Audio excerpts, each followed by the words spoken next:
Hey everybody, welcome to Adventures with Peps. Today we are doing another quick and dirty painting video. This time we are doing Slaine the High King. If I do it correctly, we'll have a spinning representation of what it could look like after about 20 minutes of speed painting. So let's get the desk clean and dive on in.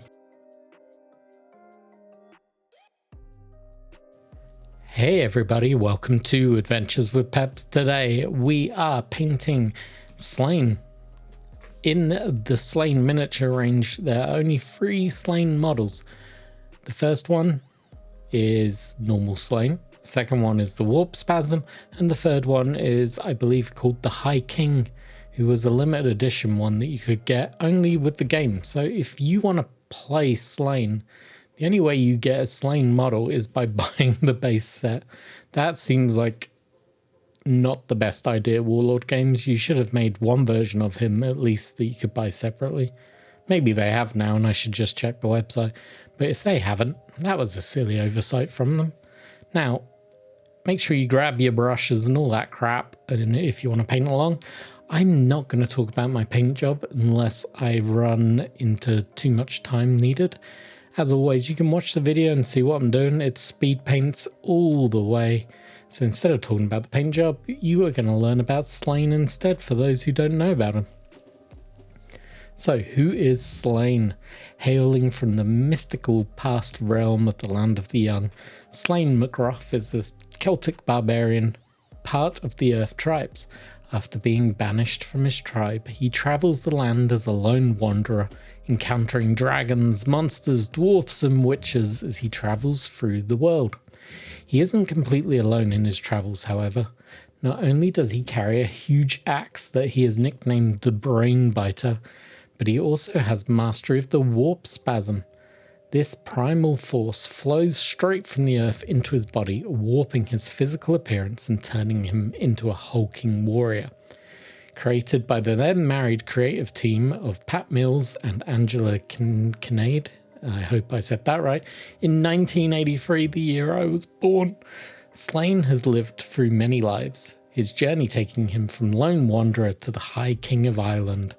One of 2000 AD's most enduring and beloved characters, he has been the centre of many of the greatest stories in the prog history, and that is extremely true. If Judge Dredd obviously didn't exist, 2000 AD probably would have been focused on Slaine. And it would have been Slaine every week going off on some adventure rather than Judge Dredd, which is crazy to think that may have actually been a thing if Dredd hadn't have took off.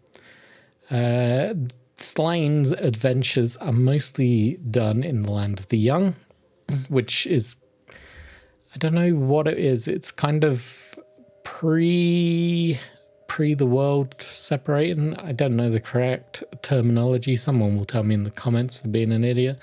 But it ultimately is made up of Ireland, what would become Scotland, England, Wales, and most of France, and a little bit of Spain, I'm going to assume, is where the stories are set. They have different names. The map looks completely different. If I remember, I'll stick a picture up. Hopefully I will remember, and you'll see it for yourself. But he wanders through this fantastical world filled with monsters, including the lovely Fomorians, which are some of my favourite bad guys. Actually, go watch the video that is before this one, or a couple before this one, and you'll see me painting one and talking about Fomorians, so I won't do that here. But these aren't the only enemies that Slaine encounters. He crosses path with the Woad Warrior, and he picks up an ally in Uko the Dwarf. They rescue a young woman who would later become Nest. They also save and then cause themselves a load of headache, Maeve, from a fiery death, and she ultimately becomes one of the main villains in the series. He obviously takes on Lord Weird Slothfeg, and yeah, he just goes around fighting everything. He is, I don't know if you've watched this show, it's definitely a Canadian thing, I don't know how far that stretches, but the Lilith Hobo, he just goes around finding trouble and solving it, and then he's off down the road again. But yeah, he's part of the Earth tribes, as we discussed. He worships the Earth goddess, and this is one of the only true constants in Slaine's life. He just does everything for her in the end and becomes her ultimate champion. She rarely acts directly in his favor, using Slaine instead to get the job done.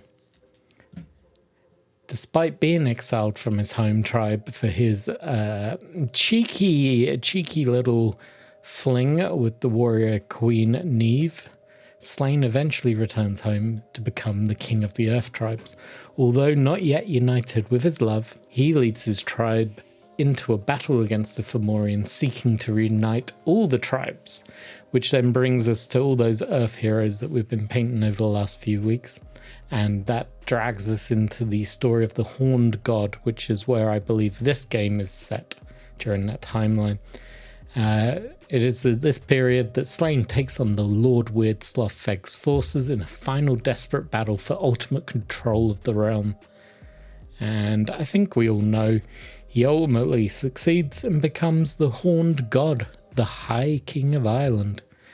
Now, hopefully, I've talked enough that we don't have to talk too much about the painting, but I'm looking at my clock. It seems to be about 6 minutes long, so we're going to have to talk about the painting. Oh no.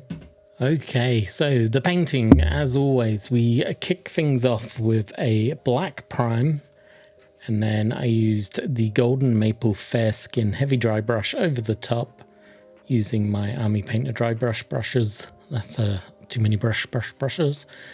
Just to give me a nice base for these speed paints to work off, I then grabbed my golden maple Kolinsky brush, which I absolutely adore. The color of the brush just makes me happy to paint now, and the quality of these brushes I really enjoy as well, so I've only got nice things to say about this brush. We kick it off nice and simple with some Reikland flesh shade all over the fleshy areas, obviously, and then his suit that he wears, according to the artwork, is black leather.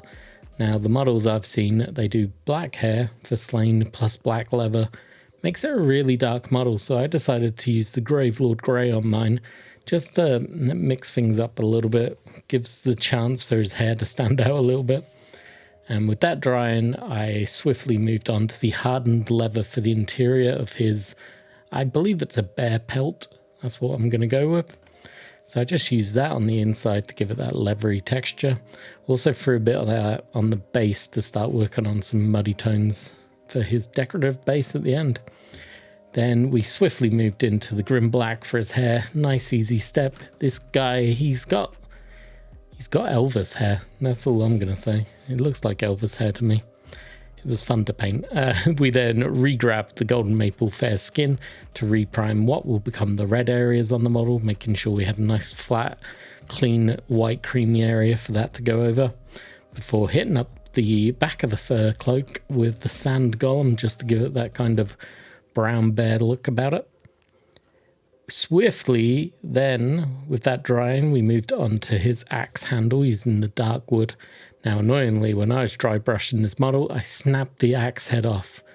You be careful when doing this model. That axe is a very, very weak point. I did manage to fix it, but it wasn't the cleanest fix. So you'll see when the paint dries on it, it kind of looks a little bit crap, but I'm not too worried about it. I'm not going to fret over it. We'll just pretend it's some mud on the shaft of the weapon. After that, it was runic grey for the axe head, with the blood red going on to the red details on his shoulder, his wrist strap, and his chest piece. We then finished up with retribution gold on the axe head, and threw a little earth shade onto that gold to knock it back a little bit because it was looking very bright. I also used it on his jewelry pieces. I want to limit the amount of metallics on them, but I felt those areas deserved it. I then finished up the base, and you're probably hopefully seeing the glamour shots by now, but I hope you enjoyed. I really enjoyed painting this. This was a nice quick easy one for me.